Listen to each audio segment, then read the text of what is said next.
NVTC WMATA Committee. Good evening and welcome to our February 20th joint meeting of the NVTC WMATA Committee and the Legislative and Policy Committee. And I'd like to note that the meeting is starting at 6:03 p.m. The meeting's being streamed live on NVTC's YouTube page. And staff have confirmed that we have a quorum. Correct? We do. Yes. Yep. Okay, good.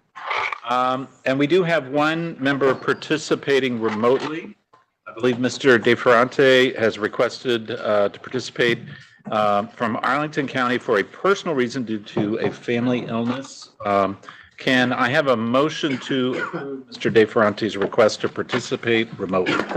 So moved. Okay, and second? Okay, it's been moved and seconded. Any discussion?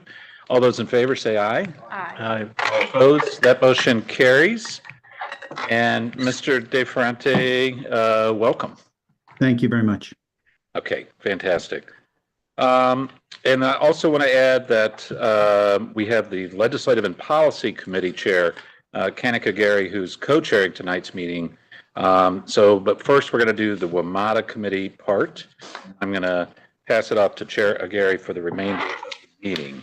So we do have several things going. I don't believe we have any other commissioners here at this point who are not on one of those committees. So the first item is our November 21st Joint Committee meeting summary in the meeting materials.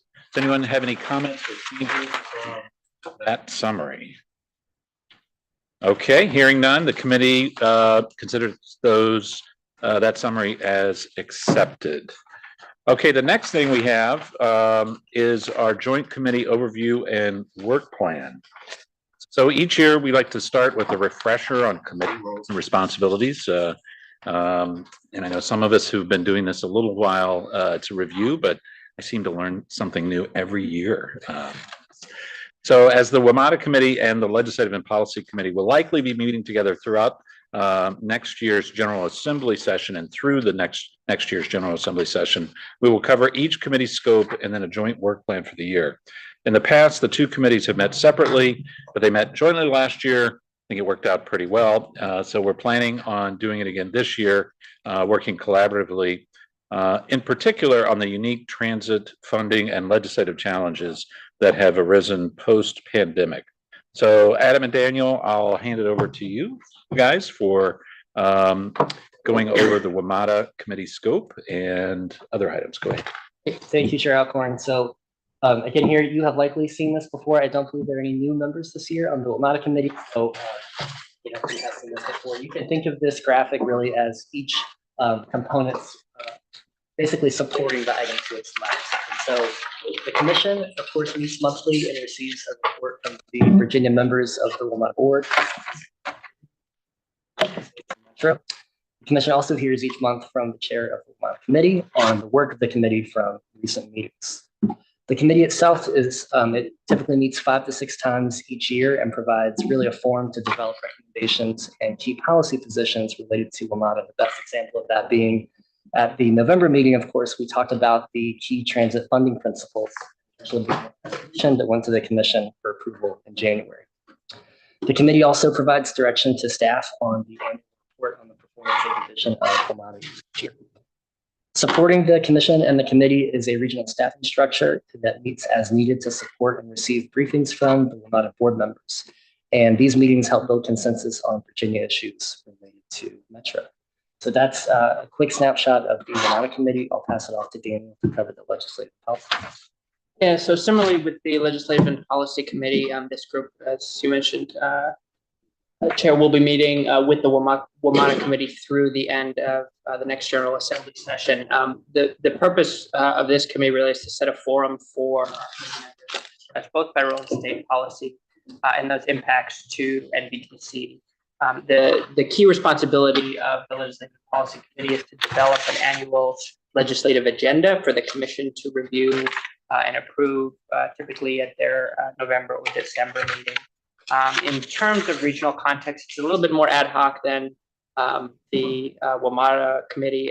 During session, we do participate with the rest of the NOVA legislative liaisons to to discuss updates in Richmond, and we engage with stakeholders on relevant legislative issues throughout the year. I'd note that the commission, while this committee creates and recommends the annual federal and state legislative program, the commission is intended to take action. All right. So anything else? Another slide for the work plan. That's first. Sure. So we've got a relatively busy 2025 planned, especially gearing up for the 2026 General Assembly session. Tonight, you'll get an update from Amy and Carter, a wrap up of this most recent General Assembly session that concludes Saturday. At the June committee meeting, we will have a legislative strategy session, as well as a look ahead to the 2026 General Assembly session. That'll be done in conjunction with the work of SJ 28 and DMV moves as those efforts continue through this year. Towards the end of the year, this committee will be asked to develop a draft of the federal and state legislative agenda that will be for final approval. A lot of the 2026 legislative agenda will come out of the work of the SG 28 working group, as well as the and we will ask for the federal agenda. And then a couple items to note on the WMATA committee front. So we will hold a work session on the annual report this spring and have the Metro bus teams or working with Metro staff to have some of their folks come out to talk about 2025 Better Bus Network implementation in a couple months. And then later this fall, we will of course work to develop the 2025 annual report and discuss WMATA's FY27 budget. And then as far as commission engagement, we will invite the manager and the board chair to NVTC at its May or June meeting. So stay tuned for that. And then, of course, later in the year in December, before the annual report is due to the governor and General Assembly, we will have a full briefing for the commission after we do some workshops with the committee. So, key points there for the work plan, and happy to take any questions. Great. Any questions on the work plan? Mr. Snyder. I'm trying to figure out exactly the long-term discussed here, but what sort of a decision tree here being talked about regionally, so we may. Yeah, and thank you for asking that, because it's actually it is embedded in here, but it is a little we do anticipate DMV moves and SJ 28 are going to have some key points during the calendar year where they're going to be putting out recommendations. We anticipate at that time that the commission will be taking some type of action to endorse, challenge, question, etc. any of those recommendations. Those are not firm yet. We are anticipating some DMV move things this spring. We also are anticipating, and actually is even in the work plan for SJ 28, there will be some things later this fall. So those are in some ways embedded into these.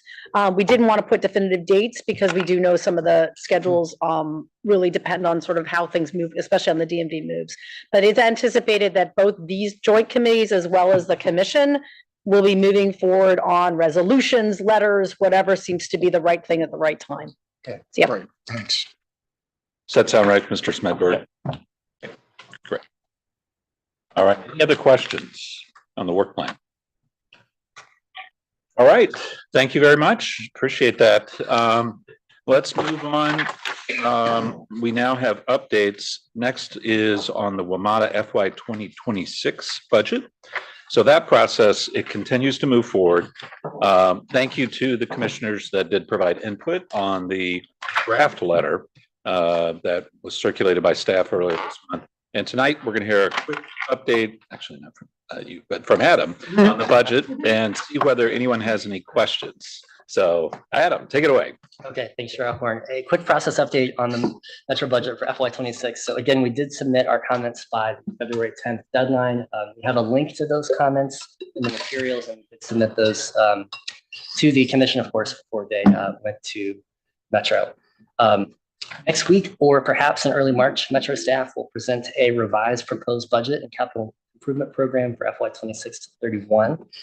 We're not expecting any major changes at this point, but do stay tuned. The board's Finance and Capital Committee held a work session in January where staff presented a handful of rescoped capital projects that will be integrated into the CIP for that 26 to 31 timeframe. So some of the topics that they talked about: traction power, 8,000 series rail cars, training facilities, electric buses, and rail car maintenance. So again, not expecting any major changes, but as of right now, budget adoption is anticipated in March. So quick update, but happy to take any questions on the budget. Okay, any questions or comments? Any issues relating to the budget? This is a, believe it or not, a fairly quiet budget, at least in comparison to what we've seen recently and what we're probably going to have in the future, perhaps. So, again, in Virginia, we did get some additional funding from the state that's helped. And then, of course, as local governments, we also anteed up more last year, and then are bringing that into this year. That really has helped bridge this gap as we're looking for long-term funding solutions. So anyone have any questions, comments? Okay. Yes. I think most of the focus will likely be on the capital side. Operating side will be fairly straightforward, but the capital.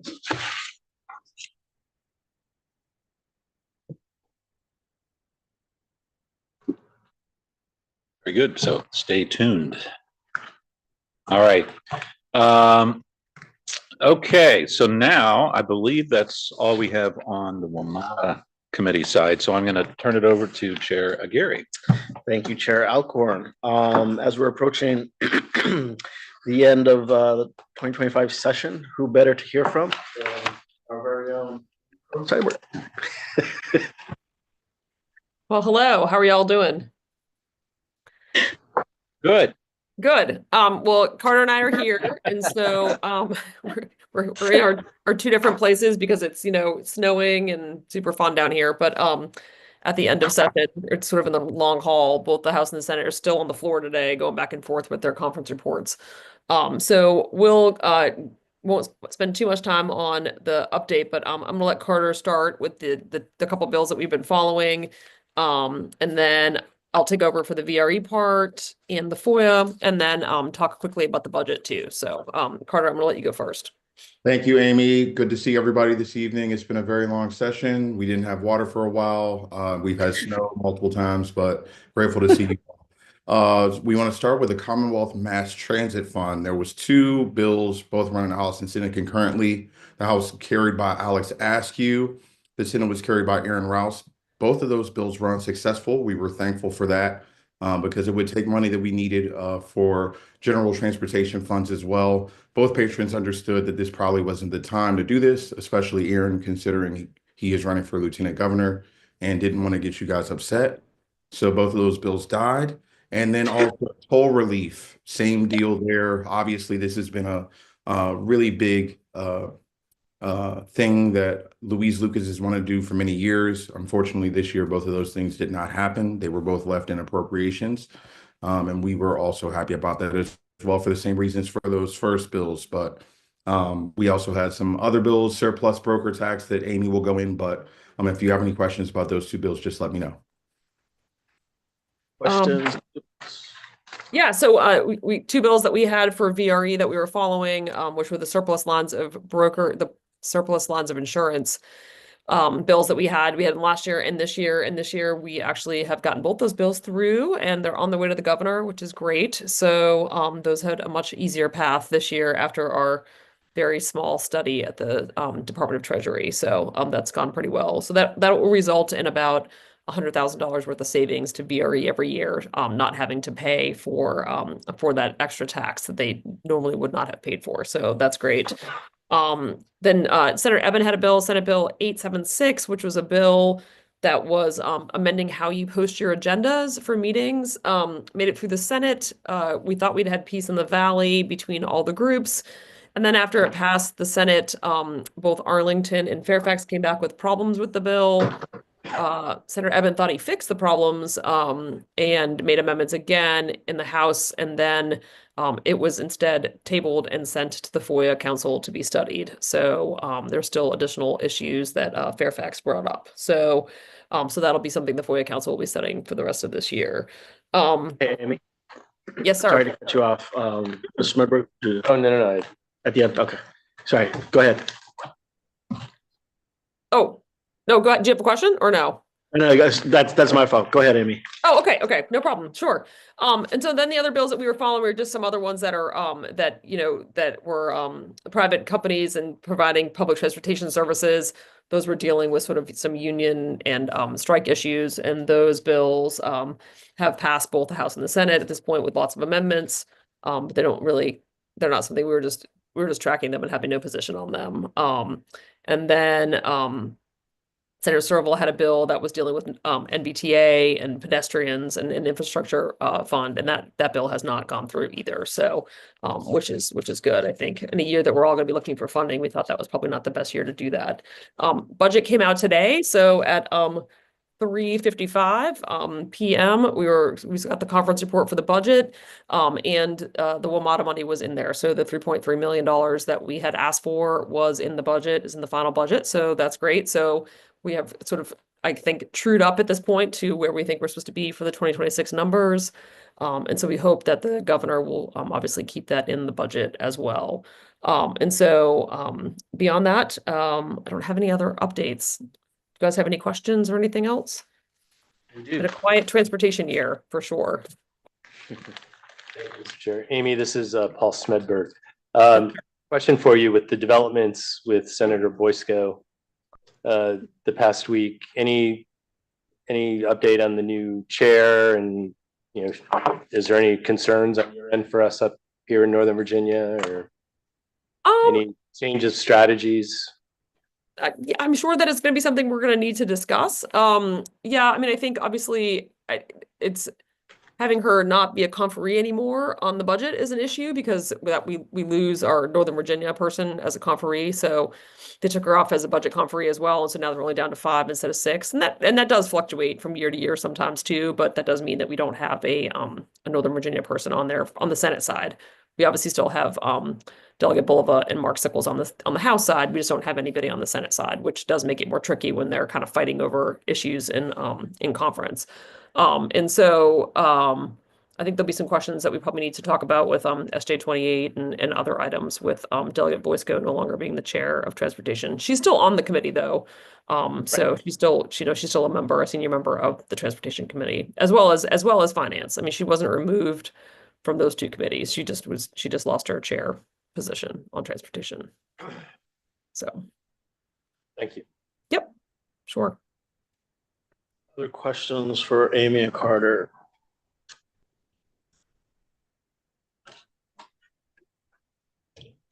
Like we said, relatively quiet season.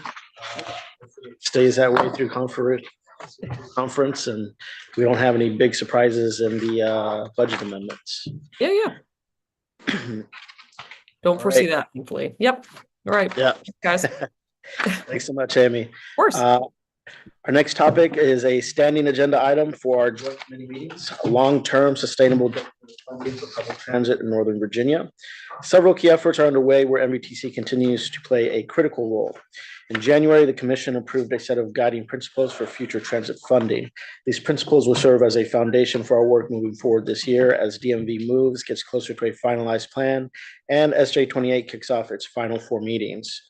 I believe Mr. Duvetter is going to give us a brief update on those efforts and what we can look forward to this year before Sophie will walk us through a new tool developed to help us get a better understanding of how existing transit funding works in the region. So, Mr. Duvetter. Absolutely. Thank you, Chair Aguirre. Sophie and Ann are the real show for this item. I'm just the stage setter. Just to kind of set that stage, this is to give a quick overview, mostly for our new member, of what are DMV moves in SJ 28. There is no new news here since the committee last met, because these groups haven't met, having a hiatus during General Assembly session. So this is really just a refresher and a little bit of an agenda look ahead for those two groups. So For DMV moves, this is a joint effort between the WMATA board and the COG board.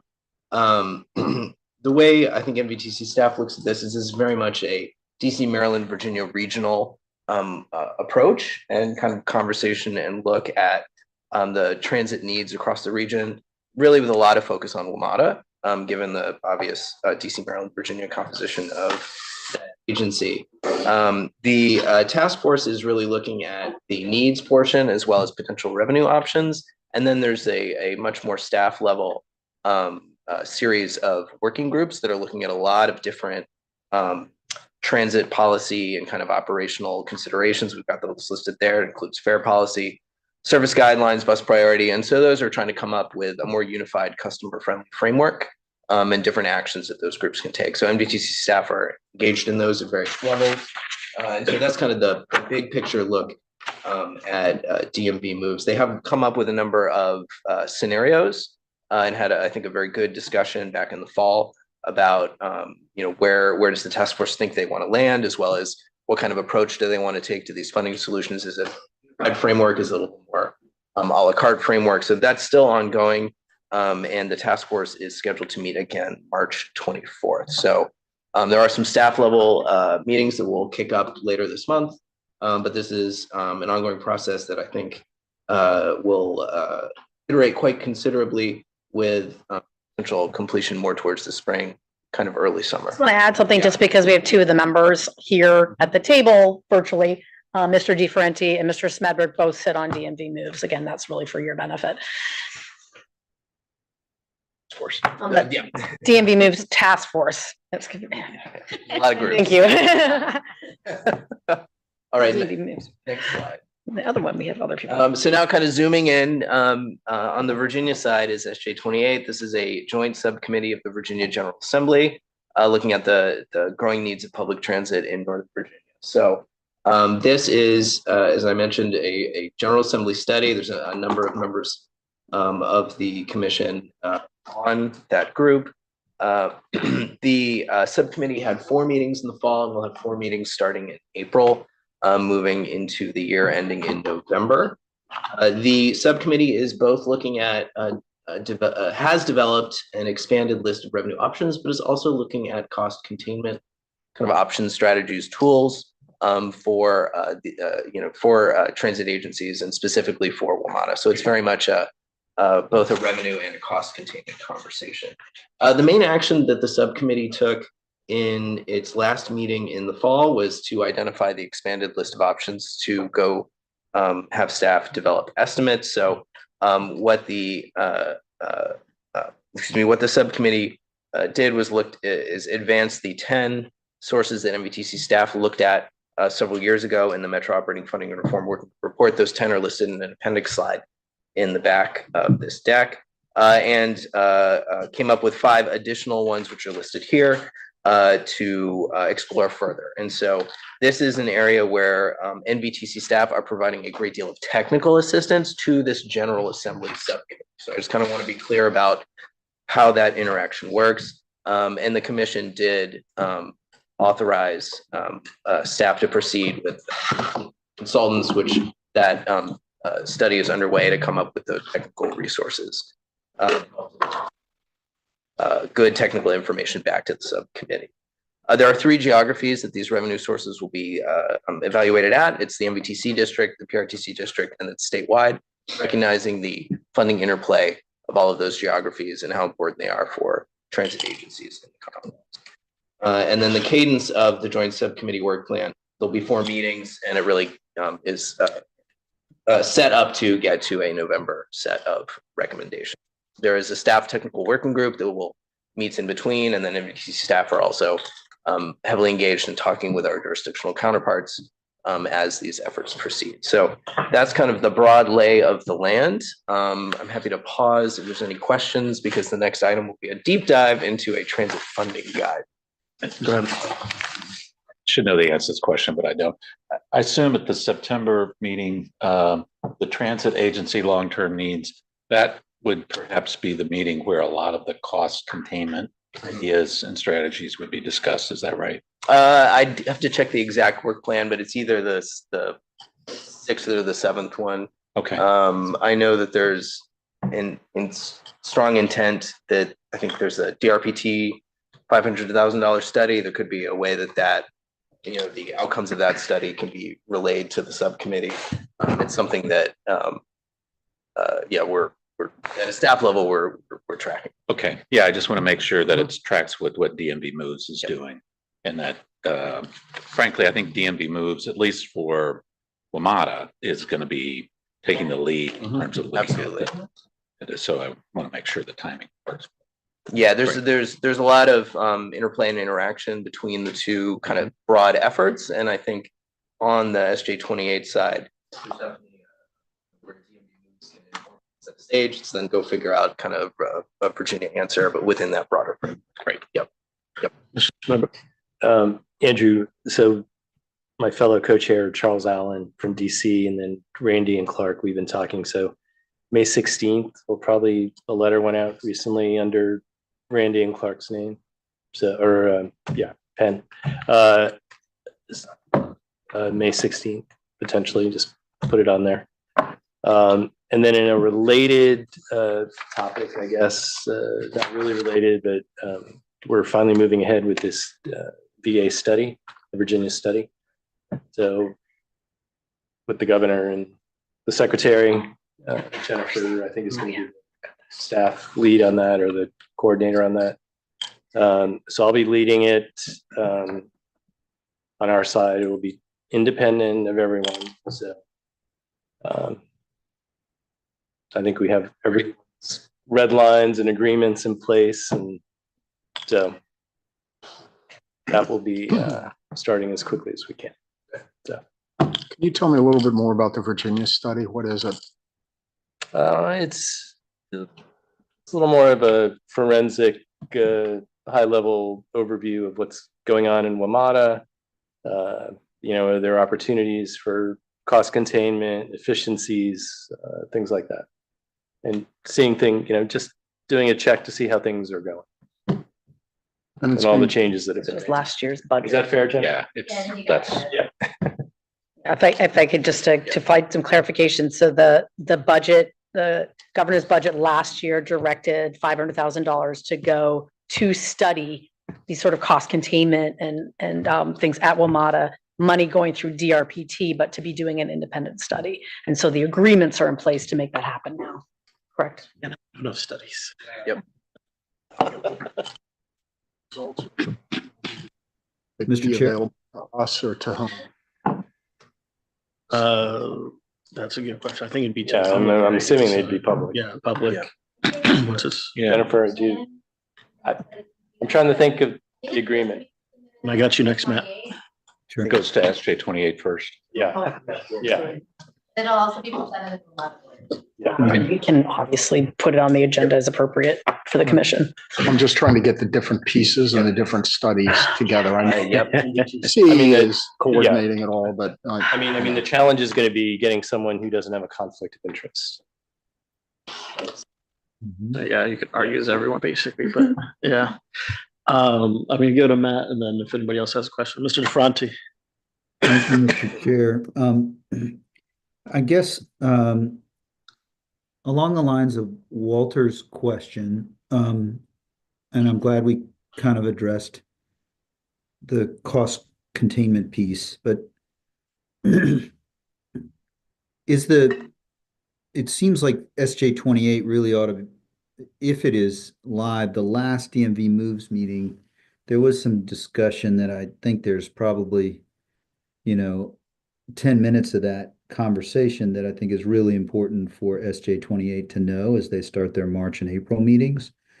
Paul, you'd have insight as to whether, that 10 minutes is actually really important, or it's sort of preliminary discussion, but maybe it's a question for Kate or Andrew as to whether you guys have a mechanism in place to make sure that some of that conversation that I thought was probably the best DMV Moves meeting gets to our SJ28 folks, particular legislators who I assume none of whom are here tonight. So I don't know whether that's an Andrew or Kate question or whether you've already covered it. And I'm sure and certainly Paul may have additional thoughts, but that's for you two. Well, one of the things I think that, we have the benefit of a small cross-section between DMV moves and SJ 28 participation with Senator Survell and Delegate Sickles, as well as obviously the two of you, tangentially. But what I may want to do is just follow up with you afterwards to get a little bit more of the specifics. Sure. We do plan on continuing as we have this subject line briefing with the commission and this committee. Obviously, we don't have our General Assembly members here right now, but I think that we can work to effectively convey that. So I'm happy to chat with you a little bit offline, just so I understand the specifics. Sure, that sounds good. I think you guys probably already covered it, but I'm also happy just to have a quick conversation. Thanks. Question. I see SJ 28 has added 5 new revenue things. Do we have descriptions of those, like when, how? Regional income tax, that's pretty evident. Retail delivery fee, what are they talking about? Basically, can we have a review of what each of these tax proposals are in fairly summary language, so we can stay up with regional, now assuming we're not dropping out the state responsibility here? No, the intent is that all 15 will get, where possible, develop estimates at each 3 geographies.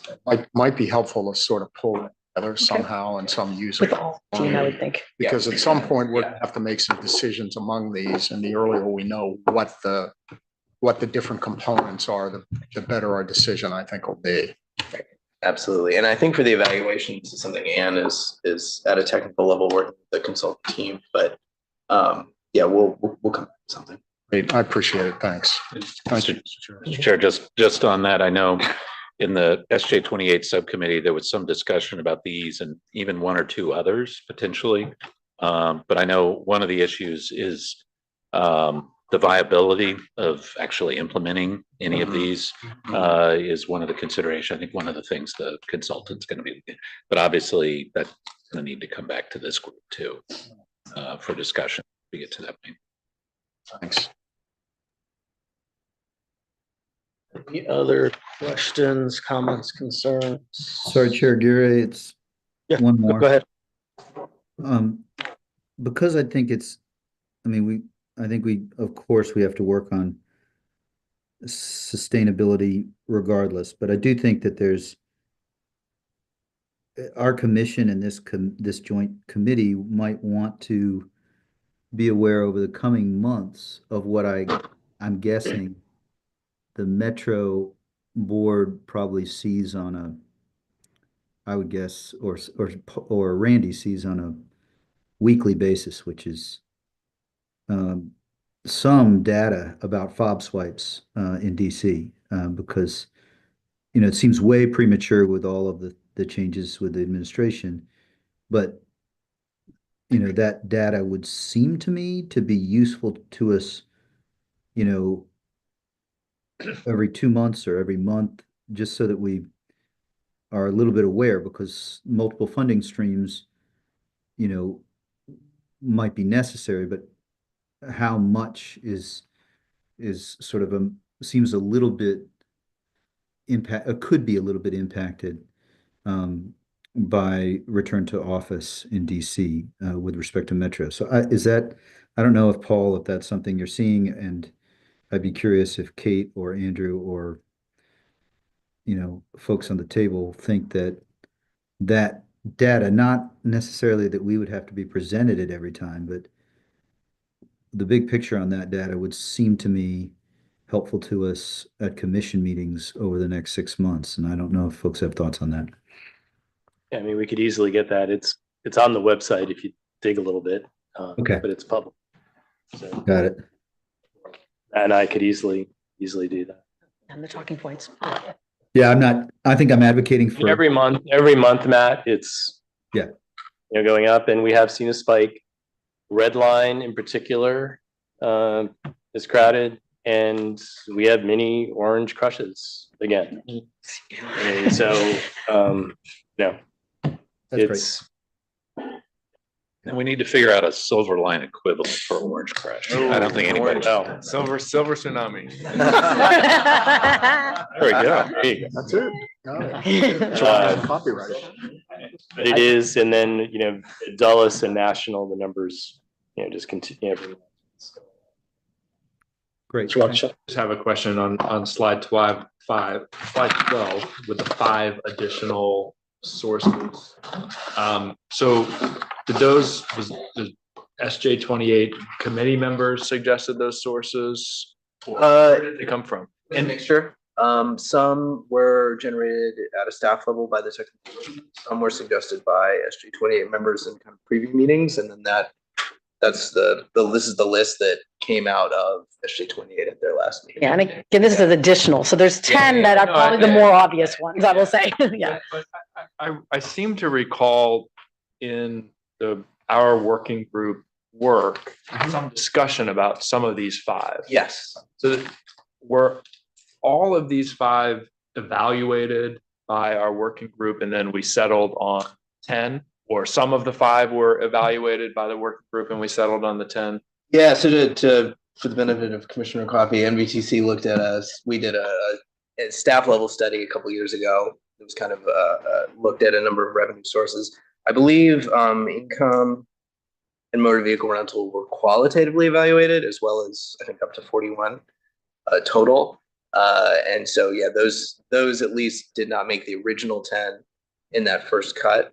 And I think through just a lot of conversations, this is Some of the others. some of them made it, some new ones. We did really. I don't believe that was looked at. It is very much an emerging source. It's a very emerging source. Yeah. There are some communities that have implemented it. Some states. There's 2 states. Yeah. And I think Maryland might be considering, but Got it on the table. yeah. And Mr. Chairman, if I could add, there were also 1 or 2 other sources that were not included just because, for example, the park was not included here, just the technical challenges of how that could be even estimated. A little bit overwhelming. A parking spot tax. Yes, parking spot. Yep. Right. And the real estate.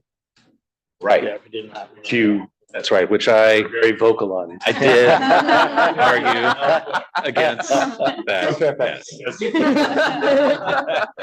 Thank you. That's right. That's right. Thank you.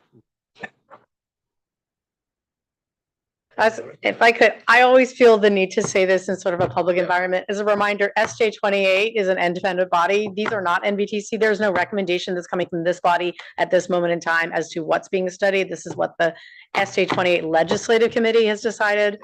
And so it can get a little bit confusing because they started from some staff level work a couple of years ago, but they decided to incorporate and then add these 5.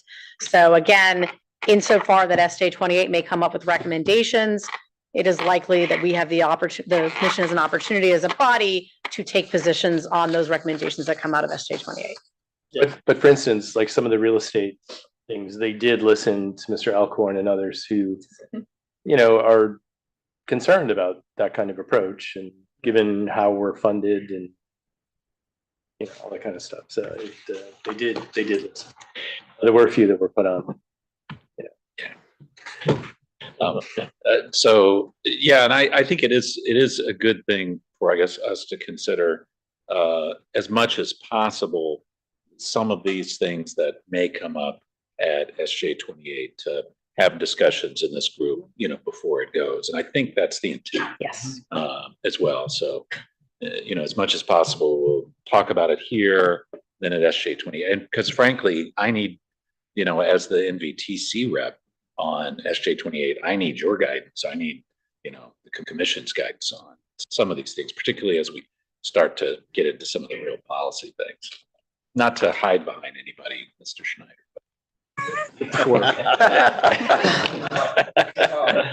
Just say my note and voice.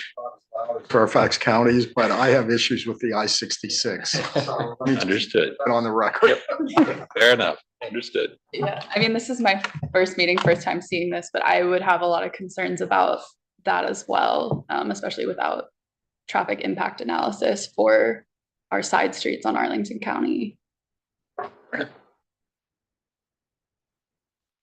We are eventually gonna get to, and so.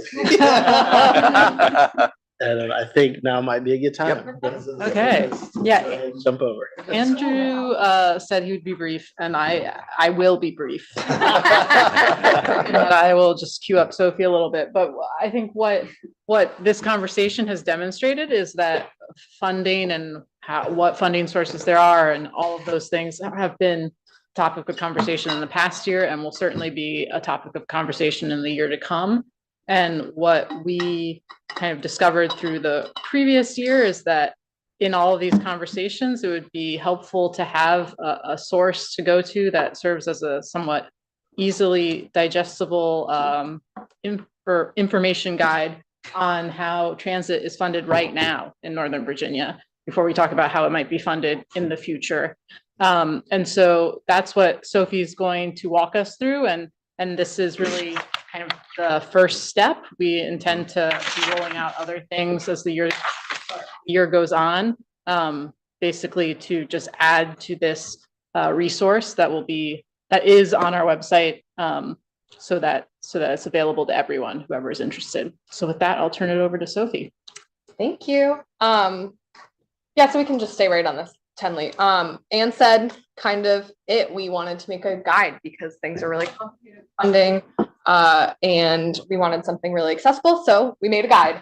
It's called Northern Virginia Transit Funding Guide. It's basically a web page. You have a little QR code here that you can scan, and you can do it on your phone. You can do it on a tablet. My personal preference is a computer, so you can go to novatransit.org/funding, which I will plug as our newest web page on our website about funding, and it has a lot of information about SJ28 and DMV moves, and it has our funding guiding principles that we just passed in January. So I'll get right to it. The guide is a web page on that website. It's made using ArcGIS story maps. It's kind of this immersive experience. We really wanted to walk you through the information because, like Anne said, it's a lot of it. And then at the same time, add helpful links to other sites, to specific Virginia code when it's relevant, things like that. So on the next slide, I'll just kind of break down what the guide does. So first, it starts with the elements of a transit budget, just kind of starting simple, talking about the fact that there is capital and an operating budget within a transit budget, and what falls under that, what's capital, state of good repair, capital expansion versus operating. And then we move on to the different transit funding sources. And so that we start at the federal level, we move down through state, regional, and then local, and talk about all the different funding sources, how they apply to capital and or operating. And then we wanted to specifically talk about Metro. So we talk about how Metro is funded just in a very, very broad sense. And then how Virginia funds Metro. So I want to note that this guide does apply to all of our transit agencies that operate within the NVTC district. So that includes all of the local bus agencies, it includes VRA, but we did choose to talk specifically in the second half of this guide about Metro and how it's funded, and then how it's funded because of its unique role in our region. It's not only the largest system and multi-jurisdictional, but Virginia also pays for Metro in a different way than DC and Maryland, and it's complicated. And so we wanted to give this space to talk about that. And also because there's a lot of confusion about this. So we just wanted, to provide information in a relatively easy way. It's not elementary school level, but we'll never get there. So it's okay. We can move on to the third slide. I just want to talk about a few of the takeaways that we got from this exercise. So the first of which is that the guide does identify different funding sources, like I mentioned, from federal down to local. And at each level, we kind of wanted to ensure that we note that it is easier for an agency to acquire capital expansion funds than operating or state of good repair. This is absolutely not a novel idea. I know that you all know this, but it's important to note again, and we wanted it down on paper to remind people. And it's such an important fact when you talk about transit and how it's funded and acquiring funding. Another important takeaway is that some of transit's key funding sources are not indexed to inflation. I'll point out specifically the WMATA Capital Fund in Virginia, CROC, which is the commuter rail and operating and capital fund, excuse me, and PRIA and the state match for that. So, and then finally, the last point I'll note here is that we know that state aid is projected to decline in the coming years. And so these are all things that are important takeaways from the transit funding guide. They're things that are specifically noted in the guide. But I just wanted to highlight them here as well. I'll say them over and over again. But the funding guide is, at the end of the day, an opportunity not only to educate all of us on the basics of funding sources, but also to shed lights on the challenges of our transit agencies, the challenges they face when it comes to funding. So we see this transit funding guide, we're going to scroll through it in a second, but so you can kind of get an idea of it. But we see this kind of as phase one of a multi-phase strategy that's going to play out over the next year to educate and inform people just on transit funding issues, like Ann said, and like we've been discussing, it's a major conversation right now. So future phases may look different. They're not all going to be this kind of scrolly website. They could be one-pagers, they could be issue briefs. We want to make this accessible in different ways. So just keep that in mind as we scroll through. And so in this next little bit, I'm going to kind of show you what it looks like in the thing. It breaks down, the guide does break down, I mentioned this. We're currently looking kind of right in the middle of it. I threw you into it. We're breaking down the different funding sources. Above this was federal. We talked about federal, which I'll let you explore on your own. But I just wanted to highlight the state funds here, state funding sources. And I'm just going to talk for a little bit about the Commonwealth Transportation Fund. So all state transportation revenues are deposited into the CTF, the Commonwealth Transportation Fund. There are three major sources. There's the retail sales and use tax, the motor vehicle fuels tax, and the motor vehicle sales tax.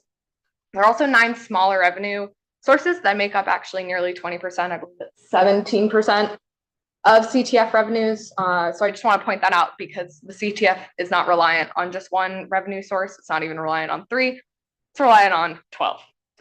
And so now you can scroll down a little bit, Tenley, to the next little bit. Now we're going to talk about the CTF and what you can break it down into. So this is a little complex, but I'm going to walk you through it. Like most funds, there's first off the top set asides. So the CTF has 160 million with some inflation adjustments, although that is not applied to a couple of things that I'm going to talk about here. So some of the off the top set asides that are not affected by inflation adjustment are 20 million to NVTA and 20 million to the WMATA Capital Fund. So you can see that right at the top. And then you're going to look at the right where the money is split into the Transportation Trust Fund. It's 49% goes to the Transportation Trust Fund. The other half, or the other more than half, goes to the Highway Maintenance and Operating Fund. You're going to forget about the Highway Maintenance and Operating Fund for a little bit. We're going to talk about the TTF, the Transportation Trust Fund. There's a lot of trust funds. So from the Transportation Trust Fund, 23% of that goes to the CMTF. Carter and Amy were actually talking about the CMTF earlier, so I'm glad that it's all relevant. The Commonwealth Mass Transit Fund is where we are. So that's that big thing right in the middle. That is the statewide source for transit. It's administered by DRPT. And I just want to start off by saying that this state aid is incredibly useful for our local agencies on both the capital and operating sides. So with with the CMTF, there's first another set aside in this fund for PRIA or the state match to PRIA. And then They are distributed through both formula and discretionary funds. Those are those 6 boxes you're seeing, and those are the shares of the CMTF that go to those boxes. CMTF provides funding for VRE, the Commonwealth's partial reimbursement to local jurisdictions for their metro bills.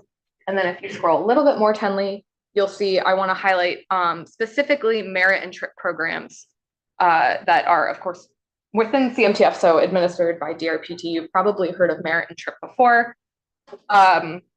So merit operating, which is, you can see the 24.5% of the CMTF, it provides operating assistance to transit agencies by formula. And that formula is performance-based, but it is a formula. And agencies can receive up to 30% of their operating expenses through merit operating. This is particularly notable because it is so hard to for transit agencies to identify operating funding sources. So I just wanted to note here, again, I said it earlier, but the state aid is really, really valuable. And so that's why we are so thankful for it and keep pushing for it. So I just wanted to note that about 30%. I also wanted to shout out that usually our Northern Virginia agencies do particularly well because of the performance-based formula system. Fairfax Connector received the most assistance in FY 2025. So that's a kudos to them. And the next part of this, Tenley, can scroll down just a little, right there is good. I just want to note also that merit capital funding and the TRIP program are both discretionary grants that also come from the CMTF. Now I'm going to finish off scrolling just a little bit more. Yeah, if I. Yeah. Just a quick question on this. I've always wondered this. I know that the Commonwealth Mass Transit, the overall number can fluctuate, obviously. But what about the percentages that you're showing there? Are those fixed? Code-based. Okay. All right. Yeah. All right. Great question. I actually have a little caveat on that, which is getting back to the very top left one, the highway maintenance and operating fund. If there is a shortfall in that area, money is moved over from the transportation trust fund. Oh, I'm sorry. You're gonna get to the AI figure. We're all in sync. That's all it is. But that's No, just. and I've always, We were gonna yeah, get to that. so I've just sort of Okay, wondered. anyway. Yeah, it's all in code. And the area is newly in code. Correct. Yeah. Yeah. So that is Yeah. the thing to note. So if that ratio changes, of course, whether, whatever level you want to think about it, it could have impacts on the CMTF. So that's like what we want people to get out of this, really, is that it's all interconnected. Exactly. So now I'm gonna take my thunder back from Kate. As you should. As I should. I'm gonna just finish off with Smart Scale. So it's just another. It's not just another. It is another discretionary state grant program. It's not within the CMTF. So I walked you through the TTF and the CMTF. We're now going to kind of go back up to the TTF, the Trust Fund. So the other 77% of the Transportation Trust Funds goes into other programs. So construction programs falls within that. Under construction programs is Smart Scale. So Smart Scale is a capital expansion funding source. So I talked about merit, operating, merit capital. This is a capital expansion specific funding source. It's highly competitive. And transit, it's not just for transit projects, which is a key part of this. It competes with other types of transportation projects. And so that can make it a little bit harder for us here. But a great example of this competition is that for this year, so for the fiscal year 2026, staff recommended slate of projects for Smart Scale. There were 2 transit projects, which total, there were 2 transit projects. They totaled 3.5% of the total Smart Scale funding, neither of which were in Northern Virginia. Northern Virginia actually only had 4 recommended projects totaled, but that's a story for another day. So as Kate was saying, you might notice this kind of funky arrow going from the bottom in the construction programs all the way back up and around to the highway maintenance and operating fund. That is because construction programs revenues backfills any gaps in the HMO fund. So that is what Kate was talking about, to then actually go back to support the highway maintenance and operating. Could I go back, excuse me, go back to Smart Scale for a minute? There was a very extensive discussion of that at NVTA. Yes. I want to make sure that people are tracking that. There were a couple of lessons learned. Smaller projects seem to do better. I think that's one takeaway. The other one was a question that I have, which is our criteria assigned to our district is very heavy on congestion mitigation and comparatively light on safety and other issues. And I'm wondering, the question that I wanted to ask, where does that come from? Is that statutory or is that administrative? You guys don't need to know the answer to that, but. I believe it's CTB. I think CTB develops the. CTB, stats. So they made changes recently. Anyway, very, very interesting discussion. I think some lessons learned from that. Like, very timely to, like they knew I was going to do this. But that is actually where I'm going to stop. I'm just going to tease you with the rest of it. You can keep scrolling on your own time. But I encourage you to explore it. I encourage you to share it and ask us questions. And a reminder that this is just the first phase of a very multi-staged approach on educating about funding. Lots of education. That's what we're here for. All right. Thank you so much, Sophie and Ann. First question over here, Mr. Alcorn. Chair Gary, I thank you very much for doing all this and pulling all this together. One of the things that I think will be super helpful in a future phase as we go through these discussions about sustainable, dedicated, long-term funding for capital and operating is to structure these have some information that is apples to apples, because we're going to be, looking at funding sources that won't show up like this at all. It'll show up as sales tax or, any of the 15 we were just talking about a few minutes ago. So having at some point, maybe a snapshot in time, I realize it changes, but a snapshot in time, let's just say transit in Northern Virginia, every dollar, 30 cents comes from the real estate tax and, 15 cents comes from the gas tax or whatever the numbers are, just so that we can see the proportions, what we are doing now, and then compare that to whatever, potential recommendation towards, so that we can communicate that. Because I know at least in Fairfax County, one of the things we talk a lot about is the need to find other revenue sources other than real estate tax to do a lot of things. And I want to make sure that we are actually accounting for what proportion of all the transit is coming from real estate now, so that we can look at some future state and make sure that it's in balance. Super helpful. And did you say that was 14 sources? Well, ultimately, I'm just kidding. Go ahead. We'll absolutely take that back. Strategize on sort of future. Yeah, this is really helpful, I think, for us, but for this is pretty. So. Yeah, peeling back the onion is challenging, but I think if I can add, I think at the appropriate, we'll figure out the appropriate level. But is this also to kind of so the collectively, like NVTC and others can have sort of the same fact sheet, sort of kind of an approach here. I'm just mad you guys didn't start off with the that one sheet that has all the different colors. Just scare everybody from the beginning.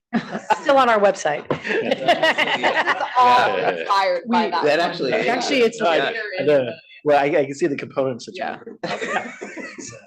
no, I do appreciate it. Other questions? And I scanned the QR code and went through it while we were talking. Yeah. Incredible amount of information. Yeah, it's good. That's really nice. Shared it with one of our transportation advocates, and he said This is some niche nerd content. And I am here for it. Can we get a quote? Can we do that? Like, Yeah, if you need testimonials on the website. niche nerd content. That's a great place to start. Thank you. Sure to send it to Justin Wilson. I'm sure. Please share away. Just a little bit of privilege as chair. I will point to the wonderful looking 4.5 million rides for FY23, 5.5 in 24, and hopefully over 6 million in the next fiscal year. So just saying. All right, I think we're gonna move to the last item, which is basically if there's anything for the good of the order. Awesome. So just want to remind everyone, our next joint WMATA committee and Legend Policy Committee meeting will be for May 15th at 6 p.m. If anything changes, we'll let you know. Oh, that's the day before the Yeah, I know. 16th. Okay. We'll We'll work on schedule. Thank you for that. We'll double check on the day. So.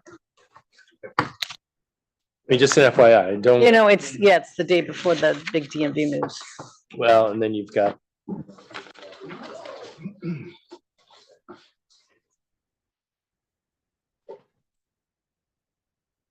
We'll double check the calendar. Yeah. So staff will follow up on the calendar. Yes, double we check will. on that one. Okay. All right. With that, we are adjourned.